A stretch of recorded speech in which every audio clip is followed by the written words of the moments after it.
Good morning and welcome to a walk with Tilly. Come on, Tilly. Good girl. And today autumn is here. We're overcast and we're raining. However, as you can probably establish from the surroundings there, aren't in the UK. There we go. We're in mainland Europe. We're actually in the mountains of central Portugal, enjoying a lovely walk in the mist. Really, I think probably is more accurate than rain, but very pleasant nonetheless. Now, under normal circumstances, I would be able to point the camera in a certain direction on this junction and offer you a beautiful view of mountains and valleys. However, because of the weather, all I can do is offer you a view of, some clouds and a few forest tracks. Anyway, that aside, that's something for the hang on, is that a hook and tease? That's something for you to look forward to in the future. Anyway, okay, so discussion today. What are we going to discuss today? Okay, so we aren't going to discuss the sad news in the royal family. For them, that's an unpleasant day yesterday. I think, however, what we are going to discuss is what happened yesterday in relation to the Prime Minister and her energy plan, discussion to price cap the energy supply within the UK to £2,500. What basically occurred yesterday that I think should probably have been, if not headline news, highly discussed today, I have a feeling is just going to slip past and no one is going to mention it, but it concerns me deeply if they don't. And that is what was reported in the Independent, and that is that the Prime Minister received a donation towards her leader of the Conservative Party election fund of £100,000. Now, she received that from a lady who is the wife of an ex-director of BP. Now, that wouldn't be of probably the greatest concern, although something feels weird when you start receiving figures of that kind of money towards campaign funds that are from private individuals. Should that be capped? You're buying influence, surely. But anyway, it's far, far more disconcerting than that. And that is that, obviously, she announced her plan for to deal with the energy crisis and the spiralling costs. So what she has put forward is a decision to cap energy costs at £2,500. Although it would really be on this year £2,400 if you include the £400 that she Richie had already given individuals. Now the thing that probably is of the okay, so what she's essentially done is she's decided to subsidise bills and cap them at £2,500, which, let's be honest, is more than just over double what they were this time a year ago. So a massive increase, but she has capped them. She stopped them from essentially going to the point of being catastrophic for a vast portion of the country, which in effect would render I would suggest heading towards half the population statistically in what would be defined as energy poverty, if not on this price rise, on the one set to occur in January. However, the concern is how she has chosen to fund that, because obviously there is an enormous cost to doing that. I believe she won't put a figure on it, but the estimates are well in excess of 100 billion, 100 to 150 billion pounds. She is funding it from the taxpayer. So, which on the face of it wouldn't seem an unreasonable thing to do. Essentially, we share the burden of the cost. However, the problematic area of that decision is that, in effect, the UK is in the fortunate position that it has some very large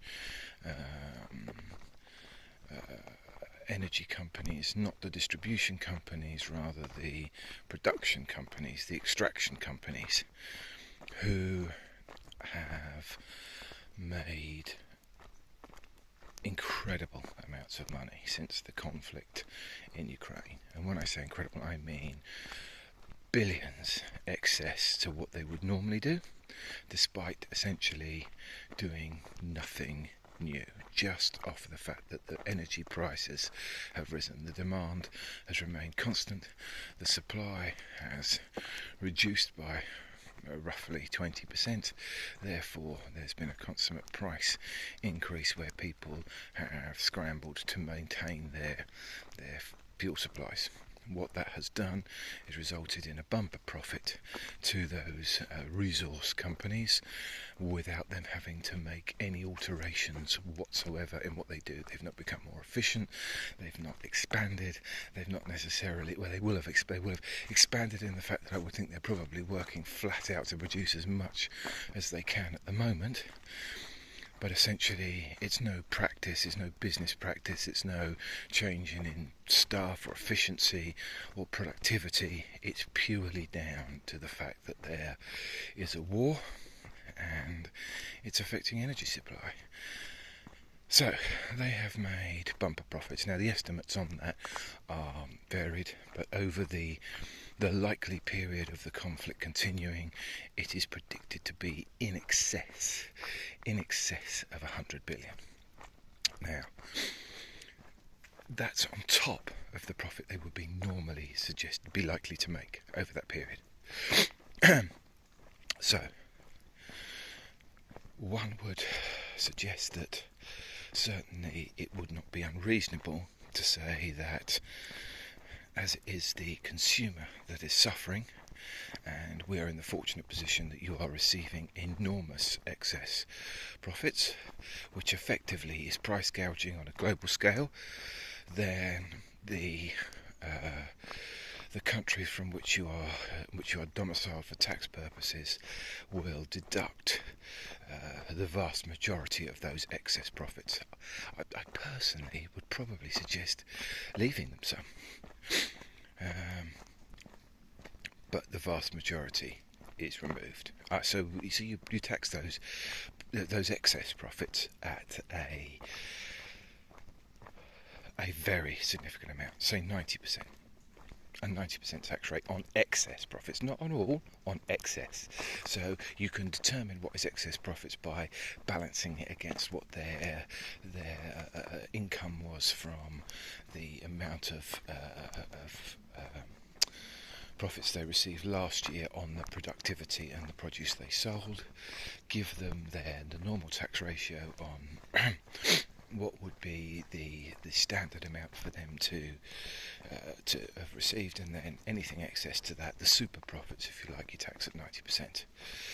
That then goes to the exchequer, which helps fund the energy suppliers and therefore the consumers, and that's all of the energy consumers, including those businesses, which is probably certainly as important as the individuals, in terms of if those businesses collapse, there is no business, therefore loads of people will become unemployed, therefore the price of their energy is going to be too much to bear, full stop, and they will end up having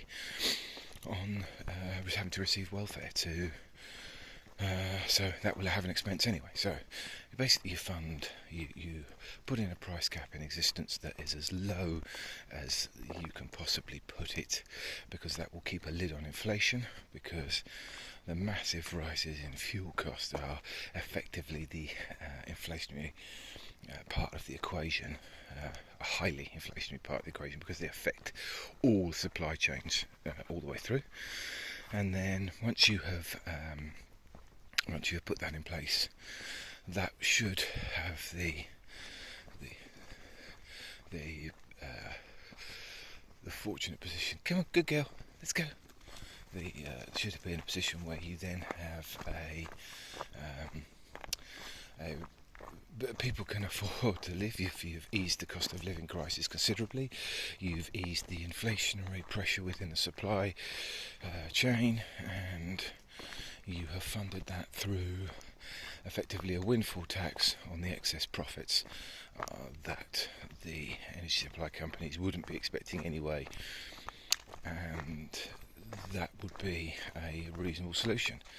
The problem is, if you have chosen not to take that course of action, rather to allow the energy companies, the energy producers, to keep all of that excess profit, and we've discussed the enormity of those figures, and at the same time you're receiving campaign funds from individuals very closely tied to that